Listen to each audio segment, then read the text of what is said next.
Aloha! Welcome to Weaving Voices, Connecting Community Through Hawaii Life Stories, a podcast series in partnership with the Center for Oral History at the University of Hawaii Manoa, the Hawaii Council for the Humanities, and Hawaii Public Radio that features excerpts from the archive of over 800 interviews of Hawaii women and men at the UH Manoa Center for Oral History in the Department of Ethnic Studies, College of Social Sciences.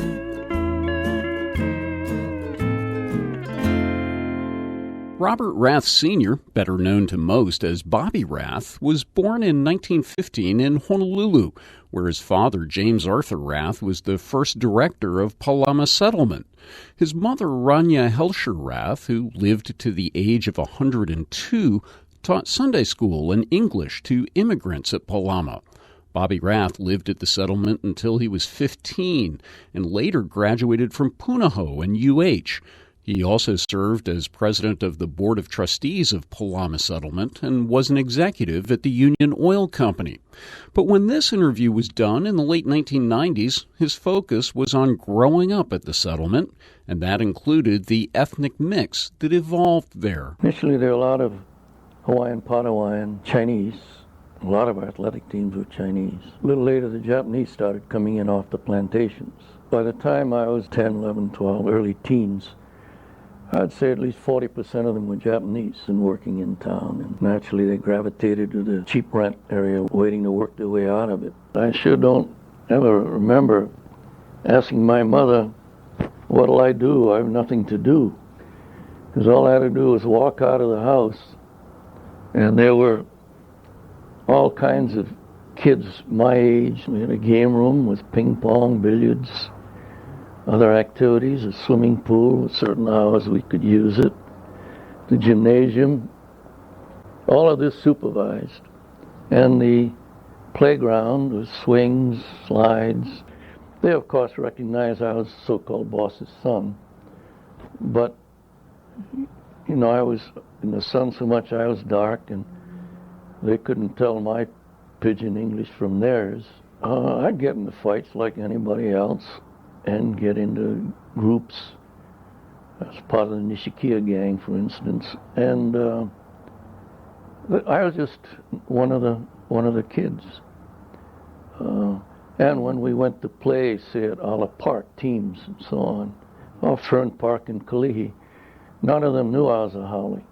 I think they thought I was probably Portuguese Hawaiian. When you get into competitive things, none of that matters anymore. My father would bring in directors, athletic directors and all, from Springfield, which is almost like a coaching college. They would organize groups and get into city leagues and all. And gave them a lot of pride to be able to compete at that level.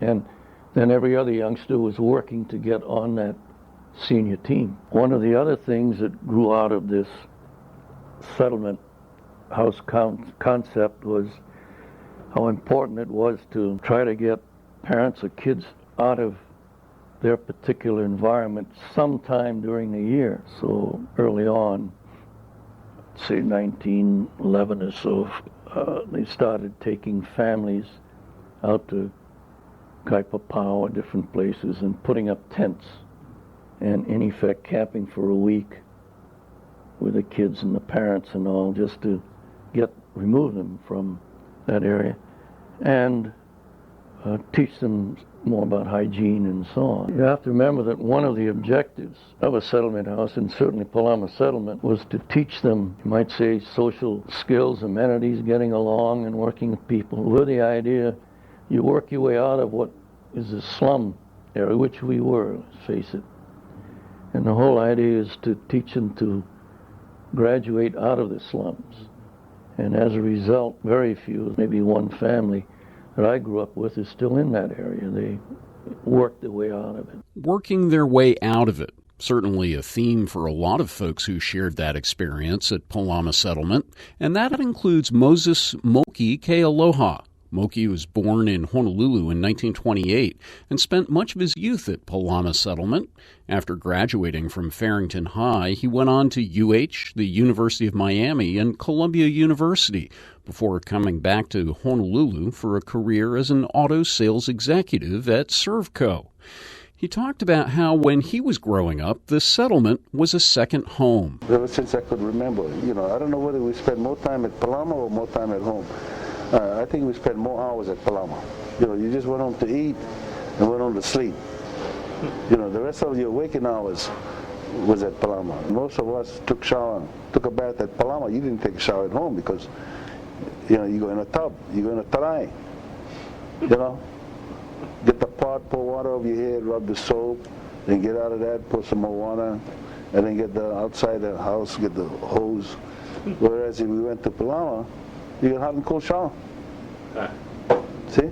So most of the people went to Pālama to take a bath. Did they have any kind of meal program? No more. Didn't have. No.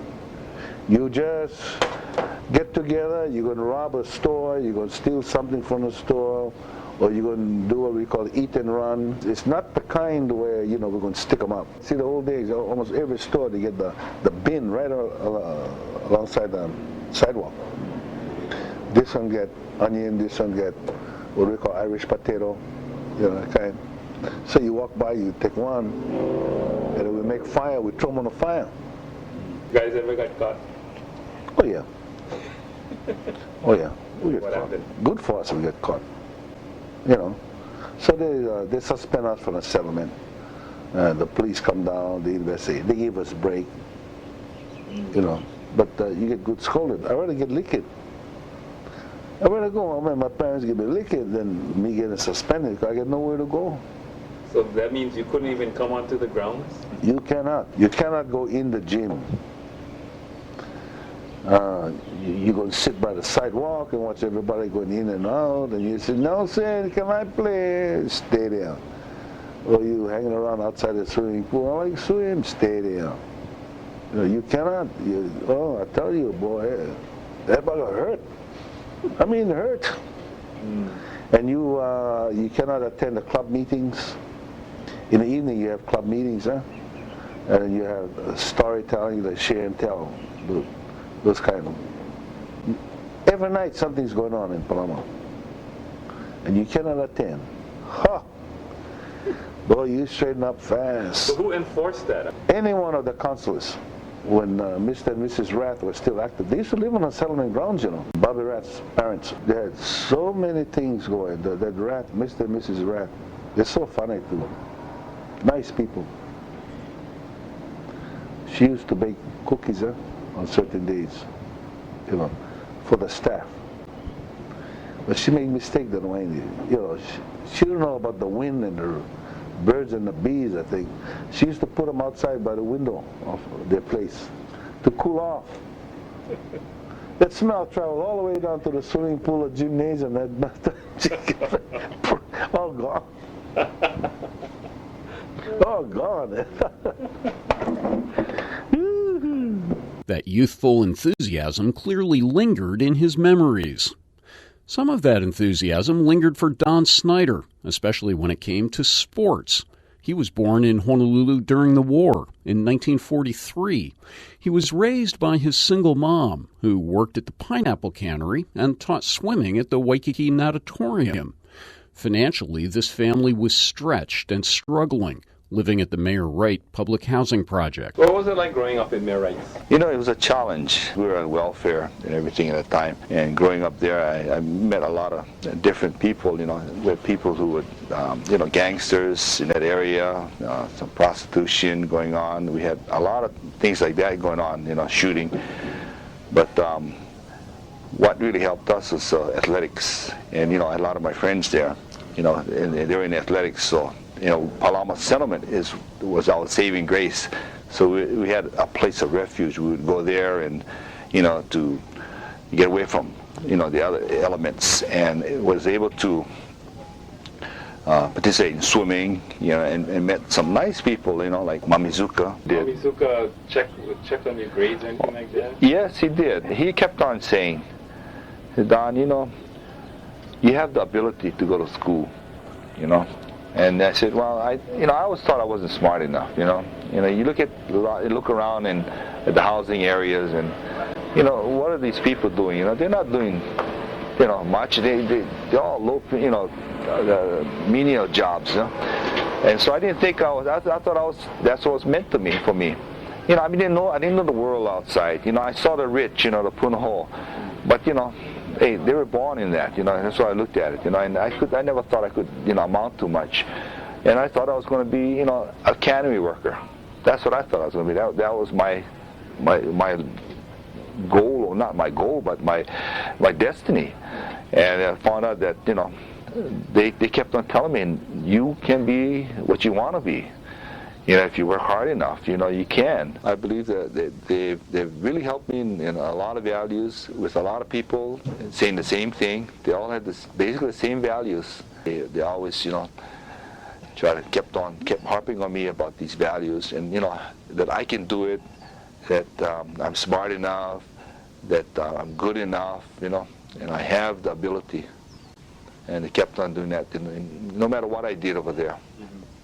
And I think that the same thing with the rest of the people we had. They gave us the competition, they gave us the knowledge, they gave us the opportunity to do the best that we can. And if we didn't do it, it's nobody's fault but ours. But they didn't let us down. If we fell down, they didn't step on us and say, you're not good. They kept on picking us up and saying, you can do it, you can do it, and I think, those kind of values, I think, because everybody makes mistakes, and we all make mistakes, and sometimes we pay dearly for it, and other times it's a minor mistakes, but we still learn from it, And I was like nobody else, and it's like anybody else. I made mistakes, and I paid for it, and I learned from it, and hopefully I'm a better person for it. Athletics and education remained key parts of Don Snyder's life. He went on to graduate from McKinley High and join the Navy, then graduated from the University of San Francisco. He wound up playing professional basketball in Europe before coming back to Hawaii in 1970 as a teacher and coach. He eventually became athletic director at Lahaina Luna School on Maui. We've been hearing a lot about the impact of Pālama Settlement on the people who grew up using the services there. But so much of this story is also about the folks who worked there. People like EARLENE PIKO. She was born in Encino, California in 1931 and studied at UCLA, earning her undergraduate and master's degrees and working towards a doctorate in educational psychology. She came to Hawaii as a single mom with 2 children and started working at Pālama Settlement in 1963. She developed the Pakolea program, which uses sports to create incentives for learning. She started her interview talking about what it was like working as a kind of an outsider, at least when she started. You're haole, and you were asked to work at Pālama Settlement and live at Pālama Settlement. Now, how was it for you? Because of your being haole and the client population being non-haole. I learned real quickly. The people really taught me that they weren't going to like me. Well, they weren't going to come up and want to be friends with me. They might come up if they thought I had something they wanted. They'd come up, yeah? But they weren't going to want me to be their friend. They weren't going to trust me because I'm sure they thought I didn't understand anything about their life. And so I have to accept them where they were. But with me, I had the right, the obligation, and the chance to learn about them. So if I could learn where they were, then we could communicate. And I learned later through the years, you have to work harder if you have a white skin. I was very sensitive to the neighborhood, to their feelings. Not that they were right, but that was their feelings. It didn't matter. Working the same way, hard as you can, the guy with the browner skin tones will be successful within 6 months. The guy with the white skin, working hard as he can, just a skill, if he sticks to the job, and an awful lot of them didn't, okay, it would take them 2 years at least for anybody to trust them. How did they get the feeling that way? Because they had years of experience that validated those thoughts. Okay? The thing was, had I gone in and expected to be liked, to be trusted, to be wanted, I would have quit because it would have broken my heart. But I recognized, you know, I'm foreign material. This is weird as you can get. The little kids, of course, were the easiest ones. The little kids, the smaller, the hardest were the adults, but the adolescents were the hardest to deal with because they were overt and rebellious and angry. I was never afraid. I never locked my door. I think I was the only howdy in a 16-block area, you know, and everybody knew me. And they didn't know my name. They knew what I was. I was this howdy. They called me the white-haired lady that lived down there, right? Okay. I never walked and went around in places where I had no business to be. I felt more threatened in Hawaii Kai than I ever felt threatened in Pālama. Not just a matter of feeling comfortable with physical safety at the settlement, but also the psychological safety, another theme that resonates across the experiences of many. A more recent story comes from Fituina Tua, born in American Samoa in 1956. He moved with his family to Honolulu at the age of 2 and into the Mayor Wright homes with his parents and his 7 siblings. He described growing up in tough conditions, including some scrapes with authority. When I was 6th grade, I began to get in trouble. Probably my delinquency years began. And then went to Dole Intermediate and really struggled with it. And part of it was the peer pressure. The changes began, and involvement with the family court and as a delinquency and hanging around with the wrong kid was pretty common. I struggled and never really went to school. I ended up flunking out. It was my cousin that said, you know, took me under his wing and said, keep an eye on you now, so you come with me, go football practice. So I'd carry his uniform, we'd walk from Campo Housing all the way to Kalakaua, where Kalakaua School is now. And I would watch him practice, and I was their water boy and all that, and watch him practice. And then took an interest in it, right? We played Pālama. I saw John Sharp there, you know, I said, I want to play for that guy. Because he had a real good team, and that's how I became involved with Pālama Settlement. It was at my 8th grade year. The sporting event gave you an interest, and then the crowd that you hung out with was different. You no longer became involved with that other crowd. You hung out with the kids that were pretty good kids. You know, they had some trouble, but they were pretty decent kids. I loved it. I loved the program because at first there was a little fear because school wasn't, you couldn't just play sports, you had to participate in the academics as well. But it was like their program was so structured and they had things there and opportunities there that I've never experienced at home. I'll never forget this lady, Earlene Chambers, now is PIKO. She was a very big influence, along with John Sharp. I played football for John Sharp 22 years, going to the mainland, going to the neighbor island, and becoming champions and that type of thing. And then I left, went on to St. Louis. Did you get a scholarship to go to St. Louis? They call it financial need, or aid, right? The coaches came around, you know, we went up there, took the test. Pālama Prep prepared me for you know, that kind of competition, that kind of changes because you're going from a public school to a private school, right? Totally different. And I mean, I was doing general math, going to algebra, right? And it would just blew my mind away. So again, I had to dig deep into my, you know, my struggles and my strength and say, do it. After graduating from St. Louis, he got a bachelor's degree from San Jose State and a master's at the University of Massachusetts. He came back to the islands in the early 1990s and became a probation officer in the U.S. District Court system. That idea of digging deep into strengths, an attitude that Pālama Settlement clearly instilled in many, many people over the years. This project is a partnership of the Center for Oral History at the University of Hawaii, the Hawaii Council for the Humanities, and Hawaii Public Radio. I'm Bill Dorman.